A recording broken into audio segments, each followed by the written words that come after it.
शंख चक्र गदा पद्म लेकर के कौशल्या मैया के सामने भगवान प्रकट हुए।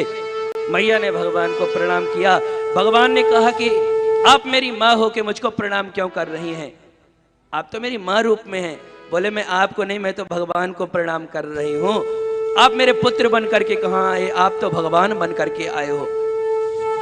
माँ तो फिर मुझको कभी इतना टाइम अभी तक नहीं मिला कि मैं बालक कैसा होता है। आप बाल रूप लीला करने के लिए आप मुझको बताइए। तो मैया ने समझाया भगवान को भी, इसलिए प्रथम गुरु माँ को बोलते हैं। मैया ने कहा प्रभु मृत्युलोक में जब कोई अवतरित होता है, कोई बेटा बेटी होता है ना, इतना लंबा चौड़ा नहीं आता। मैंने दर्शन किया है अपने मंदिर में, जो रघुनंदन रामभद्र सरकार के छोटे छोटे जो विग्रह इतने प्यारे इतने सुंदर लगते हैं। बोले जब कोई बेटा बेटी होता तब तो छोटा सा होता है, इतना लंबा चौड़ा नहीं होता। तो भगवान ने कहा कोई बात नहीं माँ। भगवान अपनी मैया के कहने पर छोटे से बाल रूप धारण कर लिया।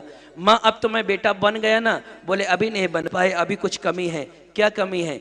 यहाँ पर कोई बेटा आता है तो ये राइफल बंदूक कट्टा कुछ लेकर के नहीं आता, कोई धनुष बाण लेकर के नहीं आता, वो तो खाली हाथों आता है। ये शंख चक्र गदा पद्म लेकर के बेटा बनोगे तो कौन बेटा स्वीकार करेगा? कौन स्वीकार करेगा? तो भगवान ने अपने आयुधों को अंतर ध्यान कर दिया। माँ अब तो बन गया ना? मैया ने बोला अभी भी नहीं बन पाए, अब क्या कमी रह गई? बोले अब एक कमी यह है कि यहाँ पर कोई 4 भुजा वाला बेटा नहीं होता। अगर 4 भुजा वाला बेटा हो जाएगा तो मीडिया वालों से फुर्सत ही नहीं मिलेगी कवर करने में। तो भगवान ने 2 भुजाओं का अंतर ध्यान किया। अब तो बन गया ना?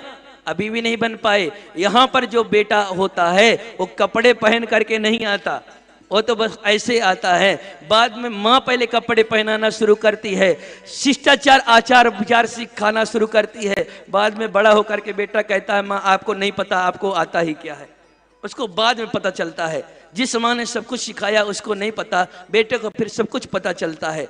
अब तो बेटा बन गया ना? भगवान ने अपने वस्त्रों को सुंदर से प्यारे, भगवान नंग धड़ंग खड़े हुए। मैया प्रेम से मुस्कुराई, अब तो बेटा बन गया? नहीं नहीं प्रभु, अभी बेटा नहीं बन पाए। यहाँ कोई मृत्युलोक में बेटा आता है तो आप जैसे दादाजी जैसे परदादा जैसे बातें नहीं करता, वो तो रोता है। भगवान ने कहा रोना भी पड़ेगा? मैया ने कहा प्रभु आपके भक्त आपके दर्शन के लिए, आपकी कृपा प्राप्त करने के लिए अनंत जन्मों से रो रहे हैं। आप अपने भक्तों का दुख हरण करने के लिए एक दिन नहीं रो सकते। माँ की बात सुनकर के प्रभु प्रसन्न हो गए। तो सुनी